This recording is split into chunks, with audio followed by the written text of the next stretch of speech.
Halo semuanya, di sini kami ingin menjelaskan materi yang berhubungan dengan optik. Sebelum memasuki materi, kami akan memperkenalkan diri terlebih dahulu. Halo, perkenalkan, saya Ratna Dwi Chandra dan teman saya Salsabil Fardara Padita. Selamat menyaksikan semuanya.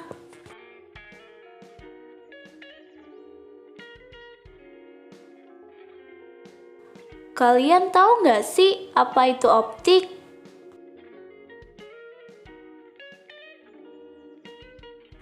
Optik merupakan cabang fisika yang membahas tentang sifat dan interaksi cahaya dengan menggunakan materi.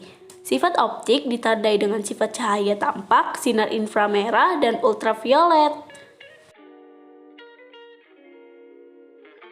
Pada video ini, kami akan membahas mengenai pemantulan dan pembiasan cahaya pada bidang datar. Sebelum memasuki materi, kalian harus tahu apa itu cahaya. Cahaya merupakan energi yang dibutuhkan dalam kehidupan sehari-hari, baik untuk menerangi ruangan maupun menjadi sumber energi yang memungkinkan mata menangkap bayangan benda-benda di sekitarnya. Materi pertama adalah pemantulan cahaya. Pemantulan atau refleksi adalah beloknya cahaya karena mengenai sebuah permukaan. Peristiwa pemantulan merupakan salah satu sifat dari cahaya. Pemantulan terbagi menjadi dua jenis, yaitu pemantulan teratur dan pemantulan baur. Hukum pemantulan cahaya dapat dilihat pada gambar, sudut datang sama dengan sudut pantul. Bunyi hukum pemantulan adalah 1. Sinar datang garis normal dan sinar pantul terletak pada suatu bidang datar. 2. Sudut datang sama besar dengan sudut pantul. Macam-macam pemantulan cahaya. Yang pertama, pemantulan cahaya teratur. Bisa dilihat pada gambar, pemantulan teratur umumnya terjadi pada permukaan yang rata seperti pada cermin yang bersih. Pemantulan beraturan terjadi pada benda yang permukaannya rata, seperti pada cermin datar. Berkas cahaya sejajar yang datang menuju cermin datar dipantulkan secara sejajar. Yang kedua, pemantulan cahaya baur. Bisa dilihat pada gambar, pemantulan baur umumnya terjadi pada permukaan yang tidak rata, seperti pada cermin yang kotor. Pemantulan baur terjadi pada benda yang permukaannya tidak rata. Berkas cahaya sejajar yang mengenai permukaan tidak teratur akan dipantulkan baur. Pemantulan cahaya sempurna. Pemantulan sempurna terjadi jika sudut kritis atau sudut datang menghasilkan sudut bias sebesar 90 derajat. Jika sudut datang diperbesar lagi melebihi sudut kritis, cahaya tidak akan dibiaskan melainkan dipantulkan secara sempurna. Pemantulan pada cermin datar. Cermin datar adalah cermin yang bentuk permukaannya datar. Bayangan yang dihasilkan cermin datar adalah bayangan maya. Bayangan maya dapat dilihat oleh mata namun tidak dapat ditangkap layar. Sifat-sifat pada cermin datar. 1. Jarak bayangan ke cermin sama dengan jarak benda ke cermin. 2. Tinggi bayangan yang dihasilkan sama dengan tinggi benda.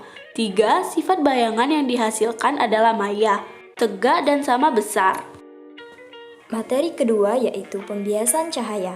Pembiasan cahaya adalah suatu proses pembelokan cahaya ketika berkas cahaya tersebut melewati bidang batas dua medium yang berbeda indeks biasnya. Indeks bias suatu bahan merupakan perbandingan kecepatan cahaya yang ada di dalam ruang hampa dengan kecepatan cahaya di bahan tersebut. Terdapat dua jenis penyebab terjadinya pembiasan cahaya. Yang pertama, ketika sinar datang dari medium yang memiliki kerapatan lebih renggang menuju ke medium yang lebih rapat, maka sinar yang datang tersebut akan dibiaskan mendekati garis normal. Yang kedua, ketika sinar datang dari medium yang lebih rapat menuju ke medium yang lebih renggang, maka sinar yang akan datang akan dibiaskan hingga menjauhi garis normal. Sifat-sifat pembiasan cahaya. Yang pertama, pembiasan cahaya dari zat renggang ke zat rapat. Cahaya dibiaskan dari udara ke air. Udara merupakan medium yang lebih renggang dibandingkan dengan air, sehingga cahaya akan dibiaskan hingga mendekati garis normal. Yang kedua yaitu pembiasan cahaya dari zat rapat ke zat renggang. Cahaya dibiaskan dari kaca ke air. Kaca memiliki medium yang lebih rapat jika dibandingkan dengan air. Oleh sebab itu, cahaya akan dibiaskan hingga menjauhi garis normal. Hukum pembiasan cahaya. N1 sin theta 1 sama dengan N2 sin theta 2. Bunyi hukum pembiasan atau hukum Snellius yaitu sinar datang garis normal dan sinar bias terletak pada satu bidang datar. Hukum Snellius menjelaskan hubungan antara sudut datang dengan sudut bias yang ada pada cahaya ketika melalui dua medium yang memiliki perbedaan kerapatan optik. Indeks bias cahaya. Pembiasan cahaya dapat terjadi dikarenakan adanya perbedaan laju cahaya pada kedua medium. Perbandingan laju cahaya dalam ruang hampa dengan laju cahaya dalam suatu zat dinamakan indeks bias. Indeks bias terbagi menjadi dua. Yang pertama, indeks bias relatif. Indeks bias relatif adalah perbandingan indeks bias dua medium yang berbeda. Indeks bias relatif medium pertama terhadap medium kedua berarti perbandingan indeks bias medium kedua terhadap medium pertama dan berlaku sebaliknya. Yang kedua yaitu arah pembiasan cahaya.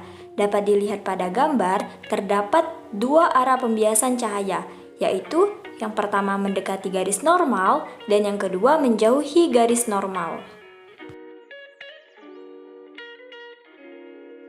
Asas Fermat. Secara umum, prinsip Fermat dinyatakan sebagai lintasan yang dilalui oleh cahaya untuk merambat dari satu titik ke titik lain adalah sedemikian rupa sehingga waktu perjalanan itu tidak berubah sehubungan dengan variasi-variasi dalam lintasan tersebut.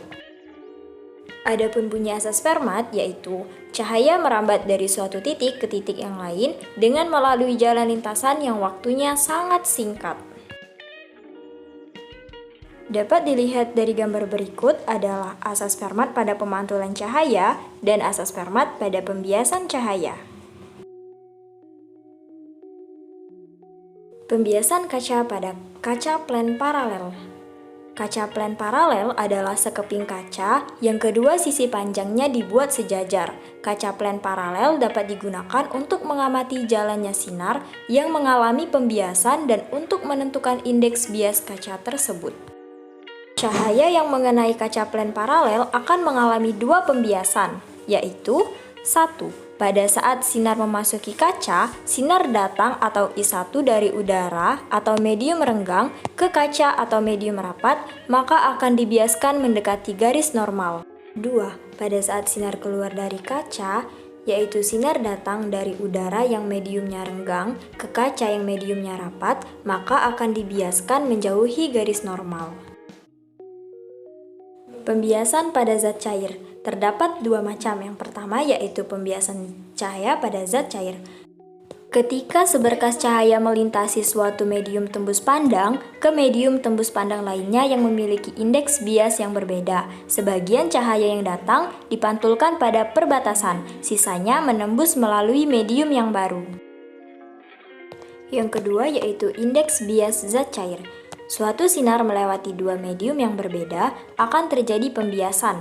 Jika sinar dilewatkan dari udara melewati zat cair, maka sinar di dalam zat cair itu akan dibelokkan. Pembiasan pada prisma. Prisma adalah benda yang terbuat dari gelas tembus cahaya atau transparan yang kedua sisinya dibatasi bidang permukaan yang membentuk sudut tertentu satu sama lain. Karena membentuk sudut tertentu, maka dua bidang pembatas tersebut saling berpotongan atau tidak sejajar. Dapat dilihat pada gambar. Seberkas cahaya datang dari udara menuju bidang permukaan prisma akan dibiaskan mendekati garis normal. Kemudian, ketika cahaya meninggalkan prisma menuju udara, cahaya tersebut akan dibiaskan menjauhi garis normal. Setelah melewati bidang prisma, cahaya tersebut mengalami deviasi atau penyimpangan. Dispersi cahaya. Dispersi yaitu peristiwa terurainya cahaya putih menjadi cahaya yang berwarna-warni, seperti terjadinya pelangi. Peristiwa peruraian cahaya ini disebabkan oleh perbedaan indeks bias dari masing-masing cahaya, di mana indeks bias cahaya merah paling kecil, sedangkan cahaya ungu memiliki indeks bias paling besar. Prisma akromatik. Prisma akromatik adalah susunan dua buah prisma yang terbuat dari bahan yang berbeda, disusun secara terbalik yang berfungsi untuk meniadakan sudut deviasi yang terjadi pada prisma tersebut. Mungkin itu saja yang bisa kami jelaskan. Mohon maaf bila ada salah kata. Terima kasih.